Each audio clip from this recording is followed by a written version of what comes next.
everybody, Dacob here. Welcome back to the Fashion Bunker. Today's channel talk time, and I will be taking, I think, one comment, because the last time I did that, it was kind of fun because I really get to go deeper into the thought process. I mean, let's see, maybe I take two, you never know. I always begin not knowing where it's all going to go, but I have one really interesting comment here, which I'm going to read. It's also kind of a question, but okay, so let's just get to it. Where is it? I lost the... did it disappear? Oh, no, here it is. Liz Marie Rodriguez. How you doing, sweetie? On my Luxury Isn't Luxury Anymore video. Dacob, I respect your opinion so much. Thank you. Love watching your vids. It reminds me of listening to a friend. LOL. Random, but do you have any experience with vegan brands and bags? Also, would you ever do any informative video about what it means to be a creative director? Karl Lagerfeld. Is he doing right by the brand, etc.? Would love to have your insight. Wow, like from vegan to Karl Lagerfeld. Two opposites. I don't think he's vegan, I don't know. I know he loves Coca-Cola Zero or Coca-Cola Light before Zero existed. I don't think Coca-Cola is vegan, is it? I don't know. It doesn't matter. Well, anyway, experience with vegan brands and bags. Like vegan, like clothes, not food. I'm not vegan, so I have no experience with vegan food. But I did try some vegan stuff. What I don't like is when out of, I don't know, some chemicals and vegetables, imitation of meat is produced. I think that grosses me just out. I don't like the taste of that. You know, either you don't do meat, then you don't do it, but then don't do it, like, don't get something that tastes like meat, but it's not meat, then just eat the ingredients that are in that thing that creates the fake taste of meat, you know?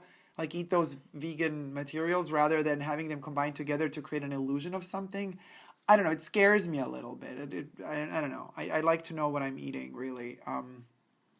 So I don't eat a lot of meat, but I'm an omnivore, and as such, I crave meat from time to time. So as far as brands are concerned, like with clothes and stuff, I know that Stella McCartney fights a lot to keep her stuff cruelty-free, animal-free. I don't know how much she manages to do that, really. I mean, apparently she also struggles to get, you know, the glues, everything that's used, like everything has to be animal-free. How much she struggles to also make it human-friendly, meaning production of her goods, if they're produced in factories wherever across the world. I know that she also has a policy of, like, you know, protecting the workers and blah, blah, blah. But every country has different standards. So is she abiding by her own moral of a rich woman standards? Or does she, in the case of the workers, also accept lower standards for them? You know what I mean? So it's a bit shady and flaky there. When it comes to fashion, I don't know. I personally, for vegans, I'm guilty because I do wear leather. I love leather, and it's horrible to kill an animal for it. It is. I have no excuse. There's like no like but. It's the way it is. It's where my moral is different. You know, there have been, it changes from decade to decade. The moral of humanity shifts and changes, and things that are considered okay today will not be considered okay tomorrow. Things that maybe were not okay yesterday are okay today. So I don't really look into vegan brands as much. It doesn't really interest me. I really go for what appeals to me aesthetically and visually, and what has a history to it, and blah, blah, blah. Till now, no vegan brand really had an appealing history to me other than the moral behind the brand, which is totally fine. You know, I don't judge who's vegan, and I don't judge who purchases vegan stuff and vegan clothes, not at all. And as I don't judge them, I expect no judgment from their side towards me either. There are limits to my morality and what I accept and what I don't tolerate. Like, for example, I would never purchase a new fur. you know, the bags I buy, it's cow leather or lamb, and this is something, me being an omnivore and eating also meat, I eat that meat as well, and I need it to sustain myself and my health, or what have you. So if that animal is killed to be eaten, I accept wearing the leather of that animal so that as less as possible gets thrown away. However, I would never wear crocodile, alligator, reptilians, or that stuff that you wouldn't perhaps see. Well, people eat alligators, okay, but you know what I mean. Certain furs, chinchilla, and all that stuff, mink. I wouldn't. Heaven forbid, oh God, seals. They just get slaughtered and killed just for the fur, and then everything else just gets thrown away. That's heartless. So it doesn't really sustain in any way itself, other than it's just purely cruel, and there's like no eating it and needing it to survive. You don't need to eat a seal to survive, Some could argue and say you don't even need a cow to survive. But, trust you me, it's medically proven. Some people need meat. Some people don't. I'm one of those people that needs it, like medically needs it. If I stop eating meat completely, I would get sick after a couple of months.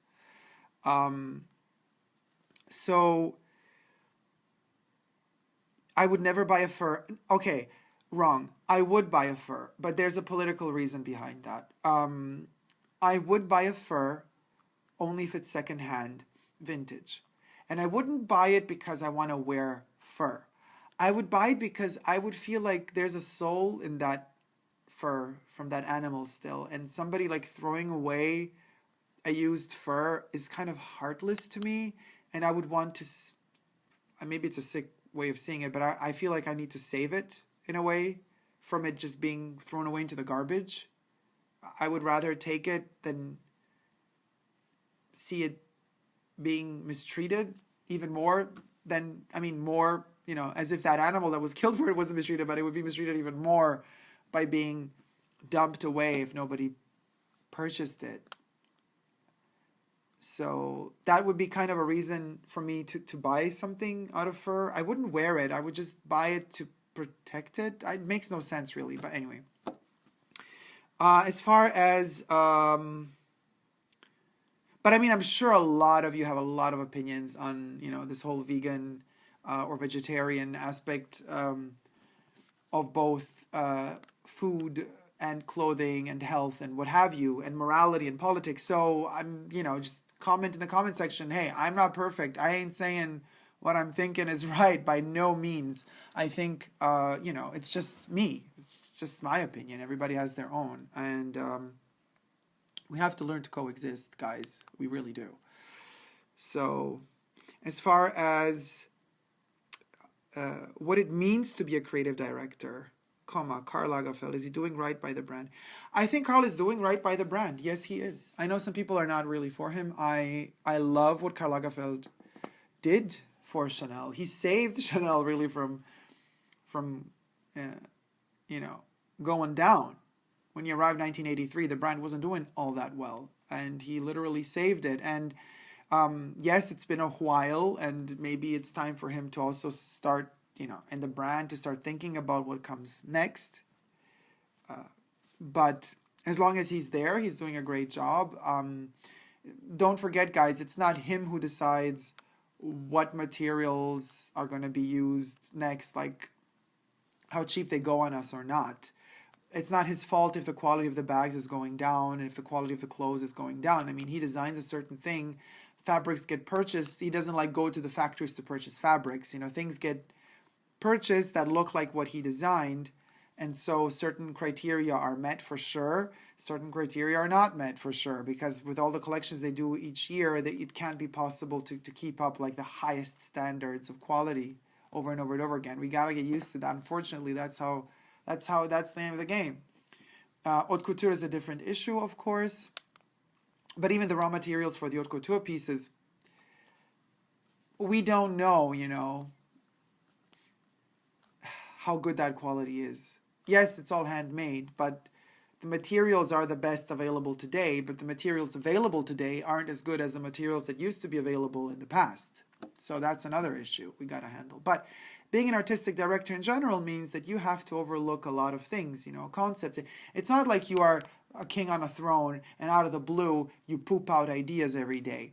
You have a team working with you, and you know, the bigger the brand and the more money they invest also in, you know, trend scouts and setters giving you tips and having meetings with you, telling you, you know, what's going to come next. Don't think for a second that fashion and styles and trends develop organically. They don't. They don't develop organically at all. Everything is calculated, premeditated, planned ahead. That's why many brands, if you've noticed from season to season, have kind of the same vibes. Why? Well, because most of them employ the same trend scouts, you know, that literally, or advisors or style advisors that give them tips in which direction to move with their brand. So a lot of the things are premeditated, pre-calculated, and then marketing does the rest. Starts already before the collections hit the stores, starts already pushing and promoting those styles so that they get kind of implemented in our minds, so that we think more and more as time goes by that we need that. That's it. That's trend. But the trend is not really trend in the moment when you purchase it. The moment when you purchase it, it's already not trend anymore, because the moment you're purchasing something that is now trendy for you as it's available in the stores, it's been thought out 2 years prior, at least. So the minute you're buying something right now, it's a losing game, because the brands are already 50 steps ahead of you. They're already thinking, what are they going to force you to buy next year, the year after that, and the year after that again. That's why I say don't fall victim to trends, and don't fall victim to this like last season is ew. No. Boo, when you're buying something new that just arrived in the store, it's already last season. It's already like 4 seasons ago. It's all in your mind. It's constantly all in your mind. So creative director puts things a bit in perspective for the brand. So what Lagerfeld does, for example, if he gets tips and hints on what's going to be coming soon in the next years, he develops that into his own idea, and he expands that into the realm of Chanel. And he has a great vocabulary of Chanel inside of him, and a visual memory of Chanel inside of him. So he could Chanelify a trend. He could Chanelify a vibe. And he's very good at doing that. In fact, I always say this, in my personal opinion, Lagerfeld is a better stylist than he is a designer. Sometimes he doesn't nail it for me. Some of the shows look quite obsolete the second they hit the runway. They already look dated to me. And sometimes he really nails it, and he's light years away from, in the future, from where we are now. But nevertheless, I always have respect for those shows, because he does good by Chanel. I see that he loves Coco Chanel. I see the respect and love that he has for her, and how much he literally has come to a point where he thinks he is her, literally. And I find that touching. I don't find that arrogant at all. I find that, in his case, really touching and beautiful. And he lives in his own bubble, you know, and they let him do it. They let him do what he needs to do. And it's beautiful, you know. And I will be very sad when Lagerfeld leaves, for whatever reason, when he leaves Chanel. And in general, an artistic director can also do the drawings of the pieces for a collection, or he could do just mood sketches and then have a creative team interpret that vision and then build out of that a collection. And then the artistic director would, you know, look through the patterns of the fabrics and the cuts and would kind of decide, okay, are we going more for like a high waist, low waist this season? I'm simplifying things. Things are more complicated than that, but just for the sake of the video, you know, are we going to go all barrety, or are we going to go no hats? Or are we going to go long hair, short hair? Are we going to do high heels? Are we going to do flats? Are we going to mix, you know, what's the predominant color of the season? Are we going to do patterns? Are we going to do flats? So you start building up this mood board of things. And then, of course, you start editing. You know, you start creating prototypes. You send off stuff to get made as samples. Samples come back in. You choose them, you see what's good, what's not, and then like you send them off for final production or reevaluation, changing stuff. artistic director always decides, creative director always decides all of those changes that will happen or not happen. And, and then as we go along, Lagerfeld is very controlling of things. So he also does all of the photos for every ad campaign for Chanel. Nobody else really does that. He does it. So he photographs also everything. So he styles again the looks and how he wants them to be and stand and how he wants the models to represent, the brand in that moment. And then he styles that as well. He photographs it as well. And then you get the fashion show, and then you have a huge team of people, makeup artists and this and that. But already before that, you have the fittings, and then he decides also at the fitting who's going to wear what more or less, or he's going to change stuff around. So sorry, the camera died on me. After the stylings and fittings are done, things get set up, fashion show kicks in, and then after that, more photos are done. And I mean, he literally, as an artistic director or creative director, you follow up on all these things and you take control of all these things. And he's in control of a lot of things. In a lot of other brands, a lot of creative directors don't control all of that as much. So it's very fascinating to see. It's very fascinating to follow. Yes, I would personally, I don't know. I'm younger than him, so I would take even more control. I would go one step further. I would definitely visit the factories personally. I would want to know more about that as well. I would talk to the people there. I would talk to the workers there. I don't know. I would in general like to create more of a communication and connection between everybody. I see it as a full-on organism, and yes, I'm in control of things, but I don't see myself as a god that everybody has to be afraid of. I mean, respect and fear don't have to go hand in hand. Not in my book. So,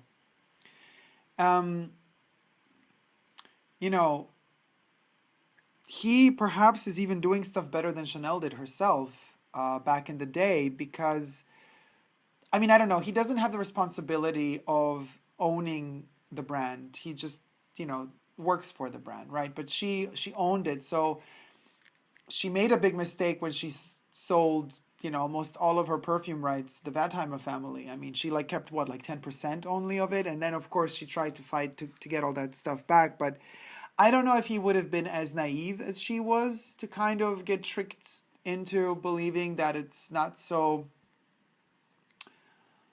I don't know, that he's not going to be earning so much money on fragrances. I don't think, she didn't believe it back then. She didn't believe that it was going to be such a huge success, that fragrances and cosmetics were going to bring in most of the cash, for the brand. So I don't know how much of a better businessman he is than her, in which respect that makes him better for the brand of Chanel than she was. But at the end of the day, everything comes for a reason, and I do believe that the Wertheimer family are doing an incredible job for Chanel, because they literally allow Lagerfeld to be Chanel, and the brothers stay in the background. The Wertheimers, they don't appear, they don't do interviews. They're almost like invisible. We all know that they exist, but they don't push on their presence onto the stage. I do believe, you never know, but I do believe that they give Lagerfeld a lot of freedom. So that is something very interesting also, because it's not, just the creative director who's in charge of things, but there are people above him who own either the brand or who own, I don't know, co-own with other CEOs or whatever the brand, or it all depends how much of the brand you own or how much you are just employed by somebody. So a creative director can do a lot, but might be also limited very often and not be able to not be free to do too much. I know the story of Hedi Slimane wanting, to call the Pret-a-Porter line of Yves Saint Laurent just Saint Laurent, and then finally getting the permission, from the owners of Yves Saint Laurent to do an haute couture line again, which has been discontinued. And he wanted to preserve and keep the Yves Saint Laurent logo and name for the haute couture line and just call the Pret-a-Porter line Saint Laurent, which was kind of called Rive Gauche before that. So, but he never got that opportunity. He never got a chance to do haute couture, and that is probably, possibly, allegedly one of the reasons why there has been, not such good blood between him and the owners of Yves Saint Laurent, and that's one of the reasons why ultimately he had to leave, or he left, or whatever. Anyway, so it's a tricky balance to keep. You gotta know how to play your game. You gotta know how to not offend certain people. You gotta know how to lick certain asses, how to smile in the right moment, how to swallow your pride when you have to. The higher you climb the social scale, and the more you gotta know how to balance your shit. And you gotta know who you're dealing with when. You gotta know who is who. You gotta know the names. You gotta know where your place is. It's a very, very, very difficult place to be in, and position to be in. And it's not really, in many cases, it's not that fun, because it's pressure, pressure, pressure, pressure, pressure. And you got to handle that pressure. You got to be able to handle that pressure. We, as consumers, are so quick to judge. Oh my God, he did that. That's so ugly. How could he decide that? You got to cut the people some slack, because, or you got to let people breathe a little, because sometimes we are not aware of all the shit that goes down behind the scenes. We are not aware of all the troubles that are there behind the scenes. We're not aware of what somebody who's high up there in power, what they want, as juxtaposed to what a creative director wants, or what the customers want. These are all like needs. Everybody wants. But at the end of the day, it's hard to align all of those needs and desires and wants, and to make them all fit. Very rarely do they all align. Usually they're all like this. And then you're lucky if you find something in between this chaos that kind of fits to you, to your needs, to what you want. And when that happens, it's like magic, but it happens rarely. So I think, as far as Chanel is concerned, what is really great for that brand is this myth and colossus, which is Coco Chanel, which still is such a huge, intense presence. Who remembers how Christian Dior looks like? Yeah, we that really love him do, but people don't know how he looks like. Everybody knows how Coco Chanel looks like. She's still present in all of her boutiques. There's a photo of her, at least, in the workers area. There's always a photo of her somewhere. If not hugely present within the boutique itself, it's always somewhere. It's always present. It's either on the accessories, costume, jewelry, or on some photo somewhere. And the strength of her character is something that still keeps Chanel going, believe it or not, because we still believe she's there. And that doesn't happen with a lot of other brands whose main designers have passed away a long time ago. So one thing she did do very well was have a hell of a character that has, come through to today's day, and will die with the brand Chanel if it ever were to die. Like, her face will be the last thing we see before Chanel is gone, before Chanel the brand is gone. So yes, I think Lagerfeld is doing a great job as a creative director, considering all the pressure, and considering the fact that he has to handle with the ghost of none other than Mademoiselle Chanel herself. Thank you guys so much for watching. I hope you like this video. If you have, please do thumb it up. Let me know what you think in the comment section down below. And if you haven't already but wish to, please do subscribe to my channel here on YouTube. I'm also on Instagram, Facebook, and Twitter. Never give up on love. It's as simple as that. And I'll say it again, never give up on love. Love you guys. See you soon. Take care. Bye.